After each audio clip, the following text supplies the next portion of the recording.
Of course, and happy to be here. Thank you for having me on. So STYNGR is a gaming arm of the music industry. We partner across the majors.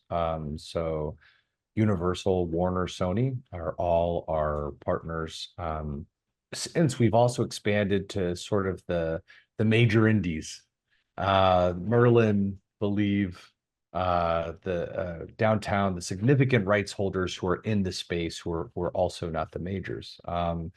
And we really have a very singular mission, which is just to bring more music into video games. It's the dominant entertainment medium in the world. The total addressable market is astronomical. You know, some people say it's 250 billion, some say it's 400. A lot of that depends on if you count hardware or not. We have technology that allows large gaming platforms to bring music into their platforms easily. We handle all the things that those platforms probably don't want to build. Usage reporting, royalty reporting, content ingestion, geofencing, things like this. And in addition to that, we have a blanket licensing structure. So we have blanket licenses across every major label, every major publisher, and the other significant rights holders in the industry. Our total catalog is not dissimilar to a Pandora or a Tidal or Spotify. It's very vast in volume, but our mandate's very different. We don't want to get a singular music experience and shoehorn it into all of these gaming environments. We create something that's very specific for the environments we go to, that's made for those audience, it's made for those users. Digital gaming consumers really see the value in virtual objects and in virtual goods. They have for a long time. So we have a lot of different models where players can subsidize the usage of music, brands can subsidize the usage of music. And our philosophy is that music in gaming really works if you have access to everything. You need the full breadth of content because all these gaming environments are so different. We have some environments that want it by genre. We have some by era. We have some that only want music from the majors. And we have others that are only interested in indie music and real fast velocity artists that are coming up. So we want to be able to service everybody and just make sure that we're offering the gamers a large breadth of content. So we did the opposite of what most people do. We started with the majors. Some of that is, there are also our investors. Then we also went to the other significant rights holders like Merlin, like Believe, like Downtown and others. And since when we have these conversations with games, really it's a lot of it's education around music licensing, how it works. A lot of game makers have a soundtrack in their mind when they're designing something, whether they're making a huge console experience or they're a creator on Roblox or a creator on Minecraft and they're making experience for themselves and their friend. You create these almost cinematic scapes with music in mind. And we wanted to be able to provide that. So our philosophy is we push everything. If they want if they want to slice and dice by any of the metadata we have, they can do so. These large UGC platforms are sort of dominating the world of gaming. They're kind of democratizing it. The conversation typically goes around what we do, which is pass-through licensing. We don't do sync licensing. And if they have a need for sync licensing, that's where we pass that along to our rights holder partners. So they need something for user acquisition, like a marketing video or a cutscene, then we're happy to make the introductions to the relevant stakeholders in our rights holder portfolio. If you're a game developer, you're very comfortable. Typically, you're very comfortable dealing with technology. You're a technologist, right? You're a software maker. But unless you have a specific background in music licensing, you're probably not even familiar necessarily with what publishing is or what a collection society is or how any of this world works. I certainly wasn't before before Stinger. So what we do is try to get as much of that inside of the tech and inside of the packaging so that these platforms don't have to think about that. We handle the label rights in our blanket licensing. We handle the publishing rights for the models that we support. And we also work with collection societies to ensure that everybody's getting their fair compensation and usage reporting is correct, and the whole industry has visibility into what's going on. Diverse, because games are pretty diverse. So we have radio models, think more like background radio, usual stuff, era, genre. We could even do programming around specific artists. And we've started experimenting with game genre.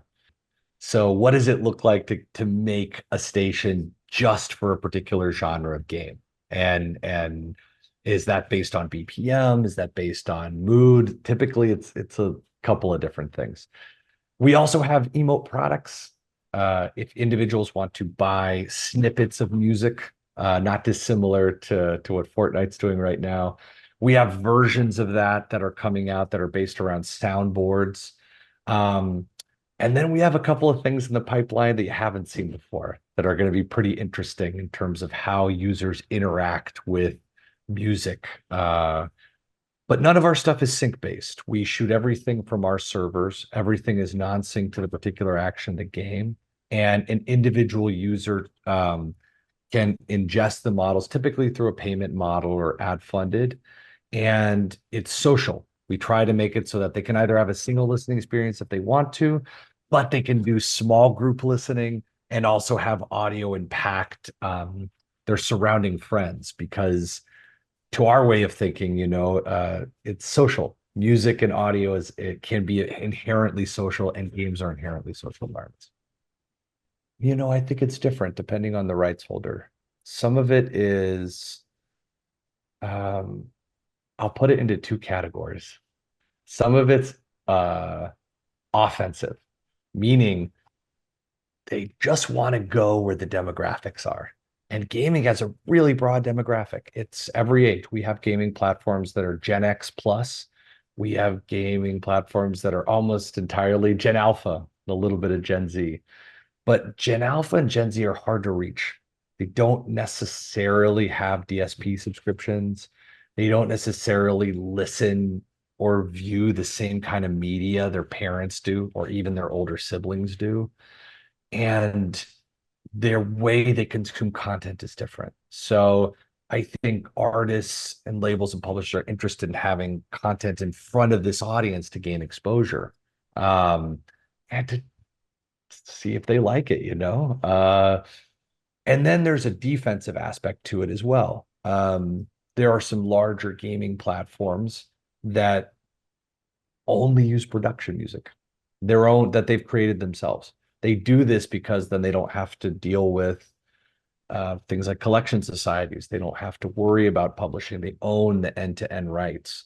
On a large scale, Riot does a version of this where they collaborate with artists to create music that they almost wholly own. They actually have a pretty substantial portfolio. You look at some of these really big platforms that have, hundreds of millions of monthly active users. And what you hear sonically when you go in these environments is a lot of lo-fi. I think the defensive aspect to the music industry is that's the exact type of content that AI can create. I think in a very artist-centric and an artist-driven industry, they're looking for ways to have the artist's music stand out. Gaming has a concept of the cult of personality. Whole platforms like Twitch are based on it. A lot of the success of artists is not just sonic, it's the personality that comes with it too, right? It's the individual that's coming with it. That's the defensive move where a lot of labels and artists want to get in front of this audience, because they want to expose them to something outside of just background lo-fi music. Size of gaming is very attractive. And there's revenue that's been made to date. There's sync revenue. But when you look at the larger picture, the whole numbers, it's pretty small, to be honest. Let's say even a big studio makes under $10 million of sync revenue from games on an annualized basis. This is not a substantial amount of money in the world of gaming. When you have tens of millions of daily active users in a single platform, and 1 to 3% of those users are converting and making a digital purchase, games make enormous amounts of money, billions of dollars, depending on the platform. When you look at the proportionality of it, it's a little off.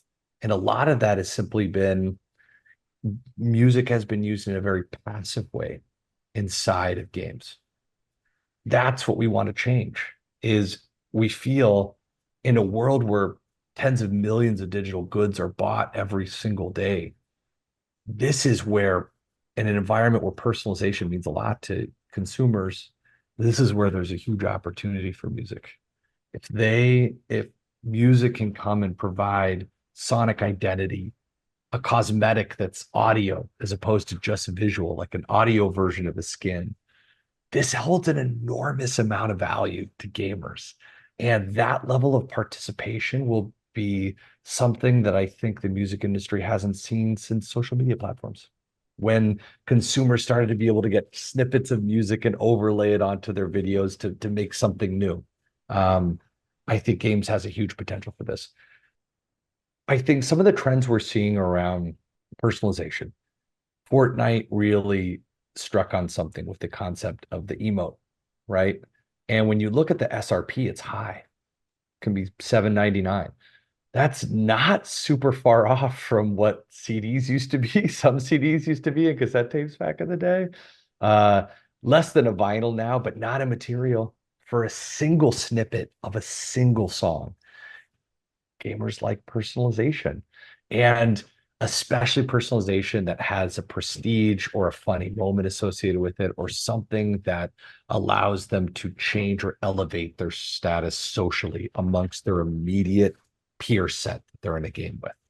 One trend that I think is going to start emerging inside of games is gaming companies have shifted away from single purchase models, which some still do, right? There are some that work on this model and are successful, but overwhelmingly they've switched over to a live ops model, meaning there's a huge live operations team that runs and keeps a game alive and has new promotions daily, has people optimizing things server side in real time. And music hasn't been used for that. Music has been used in very passive ways in almost a soundtrack capacity. But I think music can really be used for this. And I think we're going to start to see a lot of that coming around. Deals in place across our rights holders, we actually have access to an astronomical amount of music for the Japanese region. And this ranges from, J-pop all the way over to rock, to cross-genre music. Our effort right now is focused around probably permeation into the collection societies to ensure that we can start serving these regions across our existing platforms. We're finding that a lot of those roads are leading back to the rights holders we already work with.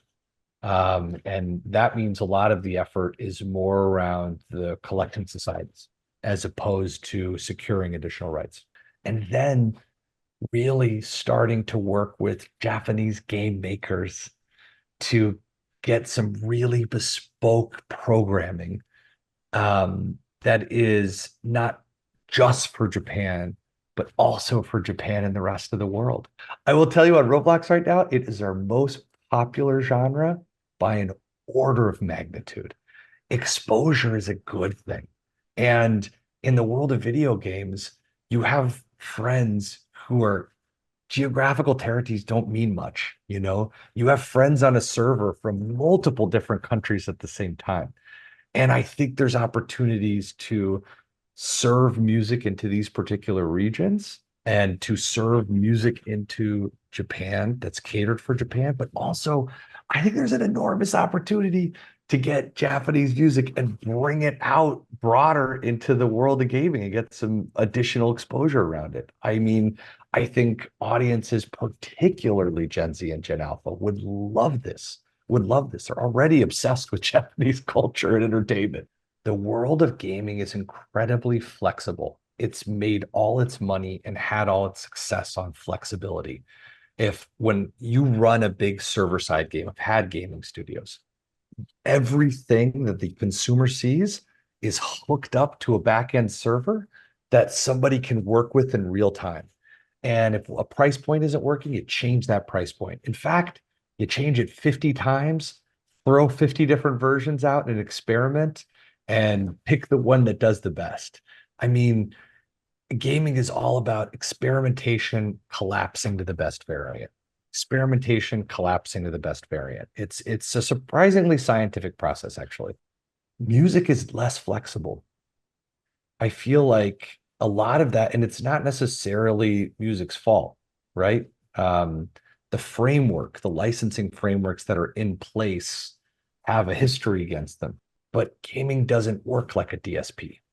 It doesn't operate like a DSP. Subscription models exist, but they're very different. And I think one of the biggest challenges is in the world of music, I feel like often rights holders are typically are used to interfacing with a DSP, right? A service that intrinsically is made and supported by music and only works if there's music available on it. That is not games. Games, these big platforms have been wildly successful with what they're doing. They have made astronomical amounts of money and with their flexibility in their models. It's better for them if they do. It moves metrics. It actually helps them in a material way. But if they never do it, they will still be successful. And that's a different partner. That's a different kind of partner that's sitting across the table than I think what a lot of rights holders are used to. And also, gaming's global. Every major game is global. And music at a global level is really challenging. So I think getting global and being flexible is what the music industry is going to have to do. And it's tough because it's just a departure from how the system works today. I see a world where there's Billboard gaming charts. Hey, what's the number one song across? First, it'll be gaming. Then it'll be UGC gaming. Then it'll be casual gaming versus hardcore gaming. Music will find a way. So where we see it going is games will be as substantial to the music industry as physical, as DSPs, as these other genres. It will be so different. It will look very different, but it'll be exciting. In the same way that social was stressful at first, digital music was stressful at first, and then it became exciting. Then it became a real business, and then artists, as artists do, find a way to thrive on it. So we want to lead the charge in getting music into these environments and into these digital worlds. And I want the music industry to be as excited about it as I am. And it'll happen. It's coming. It's coming.